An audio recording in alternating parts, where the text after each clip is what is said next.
Oi, gente! Sessão Geronto começando. Esse programa tem o objetivo de ensinar as síndromes geriátricas de forma simples e direta para melhorar o atendimento dos fisioterapeutas. Deixa eu me apresentar para quem não me conhece. Eu sou Renata Lima, sou fisioterapeuta, uroginecológica e geronto. E, gente, o assunto de hoje é sobre Rock in Rio. Oi? Como assim? Deixa eu explicar. Na verdade, é sobre o assunto que eu puxei lá na outra rede social quando eu estava assistindo a apresentação do Iron Maiden. Eles são uma banda inglesa de heavy metal, pesquisei isso, tá, gente? Formada lá em 1975. E eles fizeram uma apresentação maravilhosa esse ano no Rock in Rio, no final de semana passado. Eu estava assistindo de casa. E durante o show eu lembrei que algumas pessoas gostam de relacionar a idade ao envelhecimento, ou melhor, o envelhecimento e a idade às perdas das funções. E aí, gente, esse assunto abre margem para uma discussão riquíssima, né? Eu adoro falar sobre isso. Bom, eu fiz uma pesquisa rápida porque eu não sou tão fã assim, tá? Eu precisei pesquisar ali um pouquinho sobre os nomes, as idades. Na verdade, quem ama a banda é meu esposo. E ele que me apresentou. Bom gosto, gostei. Mas vamos lá, voltando.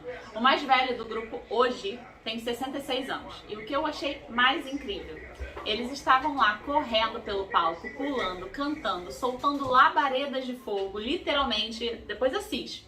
Teve um que correu, ele estava segurando a guitarra, tocando a guitarra, tropeçou, não caiu, fez lá todo o esquema para não cair.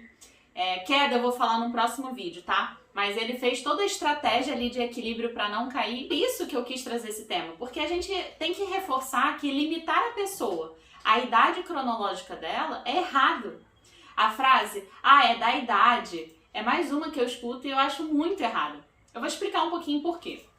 Primeiro, o envelhecimento ele é fisiológico. Sim, claro, a gente já sabe. E é um fator para a predisposição de algumas doenças. Então, sim, você vai ver ali na literatura que para muitas doenças, a idade vai estar lá como um fator de risco. Mas não significa que à medida que a gente envelhece, a gente fica doente. Não dá para relacionar o envelhecimento à doença diretamente. Isso tem relação em como envelhecemos, muito mais do que o processo fisiológico do nosso corpo. Vou explicar melhor. São diversos fatores que interferem em como a gente vai envelhecer. E claro, o fator socioeconômico é um deles. Como foi dito quando eu puxei esse assunto lá no Instagram, na outra rede social, o pessoal falou, né? Mas isso é o fator econômico que faz com que eles envelheçam tão bem. Bom, deixa eu falar um pouquinho sobre isso. O que significa esse fator socioeconômico? As estatísticas é que pessoas com maior poder econômico envelhecem sim de forma completamente diferente, também por N outros motivos. Como, por exemplo, o acesso a cuidados de saúde às vezes muito mais rápidos e, infelizmente, às vezes muito melhores do que as pessoas que demandam de uma necessidade mais pública. O nível de escolaridade também está diretamente relacionado em como nós envelhecemos. Então, sim, para quem falou lá, mas eles, o Iron Maiden, estão assim porque são ricos. Sim, isso tem tudo a ver, tá? Assim como também tem, por exemplo, fatores de diferenças em relação à raça, sexo, a orientação é sexual. Então, tudo isso interfere no nosso envelhecimento. Um exemplo, mulheres envelhecem mais do que homens. A expectativa, por exemplo, em 2019 era de aproximadamente 79 anos para as mulheres e 73 para os homens. Então, a mulher envelhece mais. Se a gente for fazer uma comparação dessa média de idade em alguns estados brasileiros, a gente vai ver que tem estado com uma diferença de 10 anos com menor renda per capita. Então, por exemplo, o que significa, né? Um estado que tem uma economia mais desenvolvida e tem uma população menor, ele tem uma expectativa, vou dar um exemplo de Santa Catarina, de aproximadamente até 80 anos, isso lá em 2019. E quando um estado como, por exemplo, Maranhão, chega a 71 anos, então é quase 10 anos aí de diferença. Isso tudo tem a ver com a questão econômica. Bom, então tem muita diferença, sim. E por isso que é importante falar que o envelhecimento também ele é um acontecimento social, por isso que a gente vê essa fala. Mas agora vem o puxão de orelha. Eu vou puxar a orelha assim. Gente, a estatística ela tá aí, mas isso não significa que ela define ou traça a sua vida. Lembra que a estatística ela é um retrato, uma tendência, e fala sobre a probabilidade daquela porção de população, ou enfim, daquele cenário. E não define o futuro. Como assim? Eu já tive a oportunidade de conhecer e ouvir diversas pessoas que eu chamo de fora da curva. Vou explicar melhor. Tá todo mundo lá mantendo aquele padrão estatístico, tá? E tem algumas pessoas que saem desse padrão.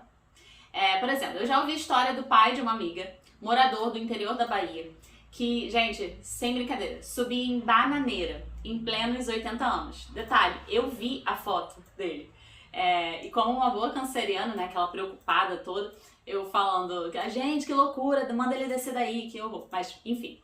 Outra história, a tia de um amigo com mais de 90 anos que senta com as pernas cruzadas no sofá.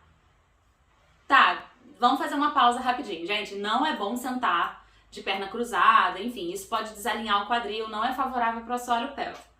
Mas não é esse o tema agora, vamos só elogiar a mobilidade que essa senhora de mais de 90 anos tem. Ela é fora da curva. Enfim, várias histórias, senão eu vou vou falar o vídeo todo sobre isso, mas vamos focar no meu puxão de orelha. Essas pessoas, gente, elas não necessariamente são ricas. Eu não posso dizer quanto elas têm. Mas sabe o que eu percebo conversando com esses casos fora da curva? Eu sempre percebo 3 pontos em comum.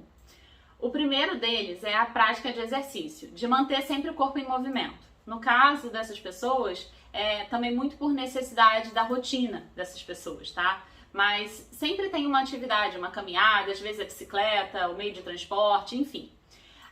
O segundo item é sempre a alimentação. Come muito mais verduras, frutas, legumes e quase não tem inserido na dieta aqueles alimentos processados, tipo refrigerante, uma salsicha, dando cachorro quente, enfim. Bom, tudo aquilo todo mundo fala que não é bom comer, que é bom evitar, essas pessoas realmente reduz. E o terceiro é a mente positiva. Passa longe de ser aquela positividade tóxica. É simplesmente uma mente focada em solução de problemas e não focada no problema. Já teve contato com aquelas pessoas que só reclamam? Você se sente até pesado depois que tem contato com essa pessoa? Já percebeu isso? Então é tipo isso. Essas pessoas, elas têm o foco na solução. É uma mente mais positiva, tá? Bom, e é isso. Esses são geralmente os 3 pontos que eu sempre pergunto. Como assim? Eu sempre faço assim, como é seu fulano, dona Beltrana?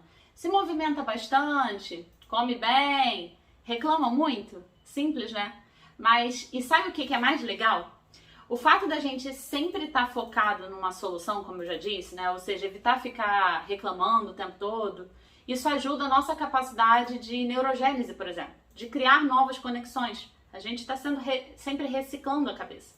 Isso ajuda muito no envelhecimento saudável do sistema nervoso central e mantém as nossas funções cognitivas, mantém a nossa autonomia, ou melhor, preserva a nossa autonomia, capacidade de decisão.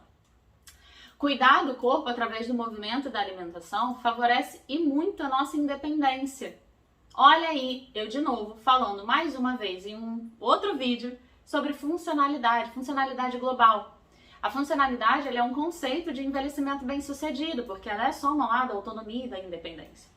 Então, para finalizar, eu quero que você, físio, né, que gosta de tomar decisões baseadas ali na idade, seu tratamento baseado na idade, que você preste atenção mais na avaliação global dessa pessoa, tá? Eu te convido a estudar mais sobre gerontologia.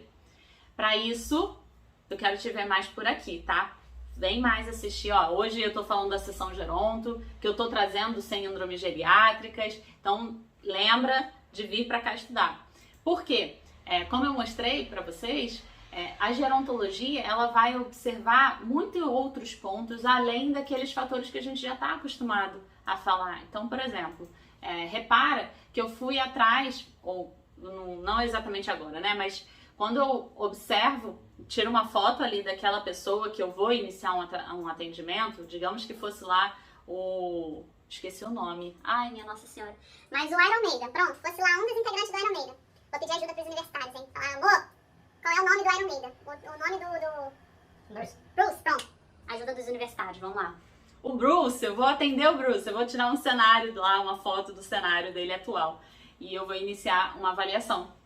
Nessa avaliação, eu preciso pesquisar ele de forma muito ampla. Eu não posso simplesmente tirar uma fotografia da queixa atual dele, da HDA daquele problema que ele veio relatar para mim. Eu preciso também pesquisar toda a história social, tá? Eu preciso fazer uma avaliação, um rastreio amplo. Então, outros vídeos aqui eu já falei sobre a parte cognitiva, já falei sobre a parte de humor. Então, a gente vai rastreando cada pontinho desse, inclusive esse fator social, tanto parte econômica, como parte de interação, o que essa pessoa costuma fazer, se essa pessoa tem uma interação ali com o ambiente, se essa pessoa ainda tem um propósito de vida, tudo isso vai ser importante para o seu tratamento. Porque quando você baseia o seu tratamento não apenas naquele cenário ali de, por exemplo, uma idade, tem 66 anos, e eu já sei que 66 anos apresenta uma restrição. Não tem nada a ver com a idade. Tem como você envelhece, tá? Bom, então te convido a estudar mais sobre a gerontologia. E aí, gostou do assunto? Então vou agora pedir deixa seu like, me segue. Se ficou com alguma dúvida, só comenta aqui, eu vou amar responder. Gente, um beijo e até o próximo vídeo. Tchau!